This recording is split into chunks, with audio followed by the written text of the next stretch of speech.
ધોરણ 10 ગણિત પ્રકરણ 11 વર્તુળ.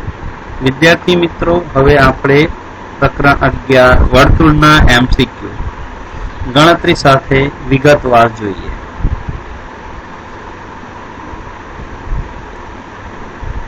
પહેલો, P એ O કેન્દ્રિત વર્તુળ ત્રિજ્યા 15 ના બહારના ભાગમાં આવેલું બિંદુ છે. P માંથી વર્તુળને દોરેલો સ્પર્શક વર્તુળને T માં સ્પર્શે છે. જો PT બરાબર 8 હોય તો OP બરાબર ખાલી જગ્યા. પ્રથમ આકૃતિ જોઈએ. O કેન્દ્રિત વર્તુળ છે, OT ત્રિજ્યા છે, T એ સ્પર્શ બિંદુ છે. ત્રિજ્યા સ્પર્શ બિંદુ આગળ લંબ હોય. ત્રિજ્યાનું માપ તમને 15 આપેલું છે, આપણે 15. PT નું માપ તમને 8 આપેલું છે, બરોબર. OP શોધવાનો છે. અહીં T કાટખૂણો છે તો OP તમારો કર્ણ થાય. પાયથાગોરસ પ્રમેય મુજબ આનું સોલ્યુશન થાય. પણ જો તમને ત્રિપુટી યાદ હોય 8, 15 અને 17 ત્રિપુટી છે તો આપણો જવાબ 17 આવે. ચાલો હવે ગણતરી જોઈએ. તો ત્રિકોણ OTP માં ખૂણો T કાટખૂણો અને રેખાખંડ OP કર્ણ છે. માટે પાયથાગોરસ પ્રમેય મુજબ OT વર્ગ વત્તા PT વર્ગ બરાબર OP વર્ગ. કિંમત મૂકીએ. માટે 15 નો વર્ગ વત્તા 8 નો વર્ગ બરાબર OP વર્ગ. 15 નો વર્ગ 225, 8 નો વર્ગ 64, માટે 225 વત્તા 64 બરાબર OP વર્ગ. માટે OP વર્ગ બરાબર 289. વર્ગ સામે જાય વર્ગમૂળ, માટે OP બરાબર વર્ગમૂળમાં 289. માટે OP બરાબર 17. આપણો જવાબ 17.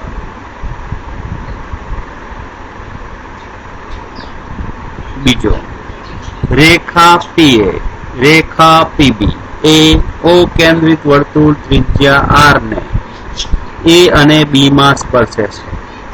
જો માપ ખૂણો AOB બરાબર 80 હોય તો માપ ખૂણો OPB બરાબર ખાલી જગ્યા. આકૃતિમાં જોઈએ તો ખૂણો AOB તમને આપેલો છે. AOB જેનું માપ 80 છે. આ કિરણ OP એ દ્વિભાજક થાય. માટે દરેક ખૂણાનું માપ, એટલે ખૂણા POB નું માપ 40 થશે. ખૂણા POA નું માપ પણ 40. ત્રિજ્યા સ્પર્શ બિંદુ એ લંબ હોય એટલે ખૂણો B 90 નો થયો. એટલે ખૂણો O અને ખૂણો P એ એકબીજાના કોટિકોણ થાય. એટલે આ 40 છે તો આ તમારો આવશે 50. એટલે આપણો જવાબ આવે 50. ગણતરી કે ખૂણો AOB નો દ્વિભાજક કિરણ OP છે. માટે માપ ખૂણો POB બરાબર 1/2 માપ ખૂણો AOB. માટે માપ ખૂણો POB બરાબર 1/2 ગુણ્યા 80. છેદ ઉડશે એટલે જવાબ આવશે 40. માપ ખૂણો POB બરાબર 40. માપ ખૂણો OBP બરાબર 90 છે. તમે જોશો અહીંયા બર આ ત્રિકોણ OPB માં બર આ ખૂણો B 90 થશે. એમાં ખૂણો OBP બરાબર 90. એટલે આ બે ખૂણાઓ એકબીજાના કોટિકોણ થાય એટલે એમનો સરવાળો 90 થાય. એટલે માપ ખૂણો POB વત્તા માપ ખૂણો OPB બરાબર 90. માટે 40 વત્તા માપ ખૂણો OPB બરાબર 90 વત્તા 40 સામે જાય માઇનસ. એટલે માપ ખૂણો OPB બરાબર 90 માઇનસ 40 બરાબર 50. એટલે જવાબ આપણો 50. ત્રીજો MCQ. O કેન્દ્રિત વર્તુળના બહારના ભાગમાં આવેલ બિંદુ P માંથી વર્તુળને દોરેલો સ્પર્શક વર્તુળને Q માં સ્પર્શે છે. જો OP બરાબર 13, PQ બરાબર 5 હોય તો વર્તુળનો વ્યાસ ખાલી જગ્યા છે. આકૃતિમાં જોઈએ તો તમારો OQ ત્રિજ્યા છે, PQ નું માપ તમને આપી દીધું છે 5, કર્ણ OP 13 છે, એટલે કાટકોણ ત્રિકોણ થયો આ. એટલે એની ત્રિપુટી યાદ રાખો 5, 12 ને 13, એટલે આ આવશે તમારો 12. એ ત્રિજ્યા 12 મળી તો વ્યાસ એનો બમણો હોય એટલે 12 દુ 24. આપણો જવાબ 24 આવે. ગણતરી સાથે જોઈએ. ત્રિકોણ OQP માં ખૂણો Q કાટખૂણો અને રેખાખંડ OP કર્ણ છે. માટે પાયથાગોરસ પ્રમેય મુજબ OQ વર્ગ વત્તા PQ વર્ગ બરાબર OP વર્ગ. માટે OQ એટલે ત્રિજ્યા છે એટલે R વર્ગ વત્તા 5 નો વર્ગ બરાબર 13 નો વર્ગ. 5 નો વર્ગ 25 થાય એટલે R વર્ગ વત્તા 25 બરાબર 169 વત્તા 25 સામે જાય તો માઇનસ. માટે R વર્ગ બરાબર 169 માઇનસ 25 બરાબર 144. 144 નું વર્ગમૂળ 12 થાય એટલે ત્રિજ્યા R બરાબર 12. માટે વ્યાસ બરાબર 2 ગુણ્યા R બરાબર 2 ગુણ્યા 12, 12 દુ 24. એટલે આપણો જવાબ આવે 24.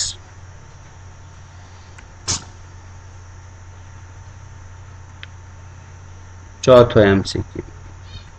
ત્રિકોણ ABC માં 3 AB બરાબર 3, BC બરાબર 4, AC બરાબર 5 હોય તો ત્રિકોણની ત્રણેય બાજુને સ્પર્શતા વર્તુળની ત્રિજ્યા ખાલી જગ્યા છે. હવે અહીંયા આગળ તમને માપ આપ્યું છે 3, 4 ને 5, એટલે ત્રિપુટી છે. એટલે એનો મતલબ ત્રિકોણ ABC કાટકોણ ત્રિકોણ છે, જેમાં રેખાખંડ AC કર્ણ છે, એટલે ખૂણો B કાટખૂણો થયો. આકૃતિ જોઈએ. એટલે આ કાટકોણ નું અંતઃવૃત્ત છે. એટલે કાટકોણના અંતઃવૃત્તની ત્રિજ્યા શોધવાનું સૂત્ર કાટકોણ ત્રિકોણના અંતઃવૃત્તની ત્રિજ્યા બરાબર 2 બાજુઓનો સરવાળો માઇનસ કર્ણ ભાગ્યા 2. માટે અંતઃવૃત્તની ત્રિજ્યા બરાબર AB વત્તા BC માઇનસ AC ભાગ્યા 2. માટે અંતઃવૃત્તની ત્રિજ્યા બરાબર 3 વત્તા 4 માઇનસ 5 ભાગ્યા 2 બરાબર 3 ને 4 7, 7 માંથી 5 જાય 2, 2 ભાગ્યા 2 એટલે જવાબ 1. આપણો જવાબ 1 આવે.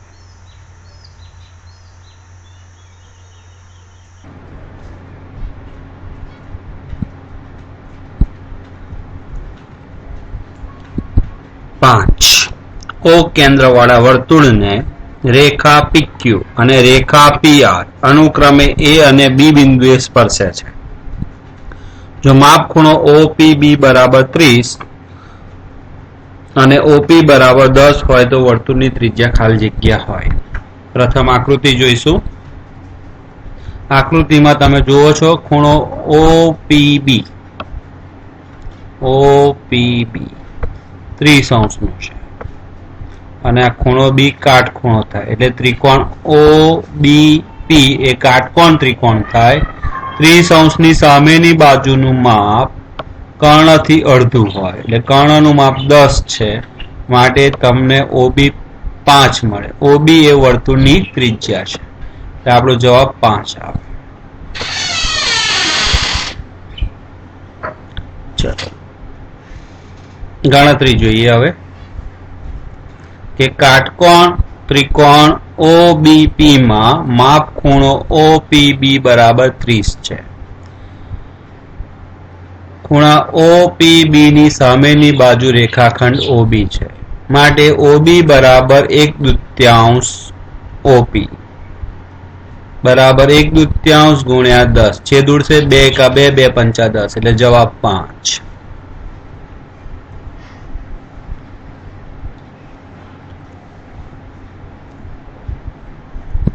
છઠ્ઠો MCQ. O કેન્દ્ર વાળા વર્તુળની બહારના બિંદુ P માંથી વર્તુળને દોરેલા સ્પર્શકોના સ્પર્શ બિંદુઓ A અને B છે. જો માપ ખૂણો OPB બરાબર 30 હોય તો માપ ખૂણો AOB બરાબર ખાલી જગ્યા.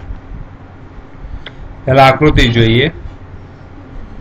બરાબર, O કેન્દ્રિત વર્તુળ છે.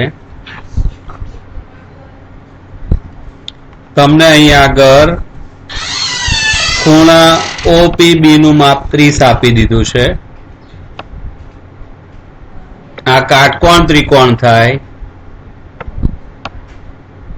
એટલે આ ખૂણાનું માપ તમારું 60 થશે, કારણ કે ખૂણો O અને ખૂણો P એકબીજાના કોટિકોણ થાય એટલે આ 30 નો કોટિકોણ 60 થાય. બરોબર, એટલે તમારો 60 એટલે માપ ખૂણો AOB બરાબર 120 મળે. ચલો ગણતરી જોઈએ.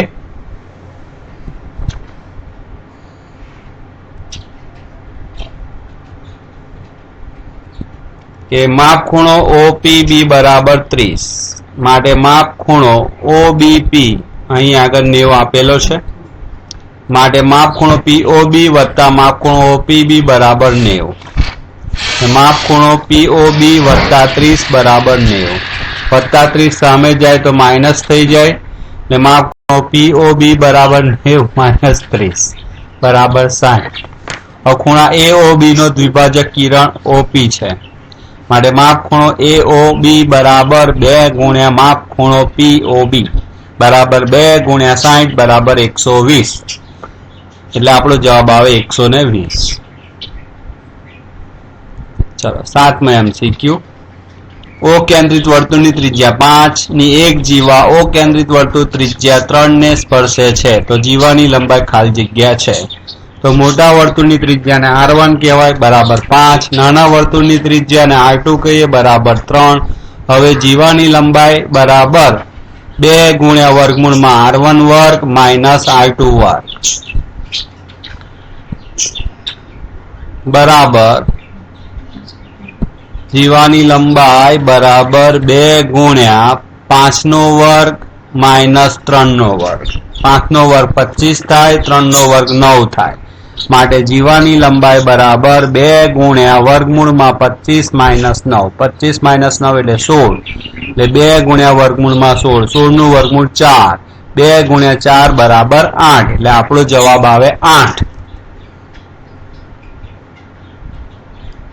Thank you for watching my video. Please subscribe my channel.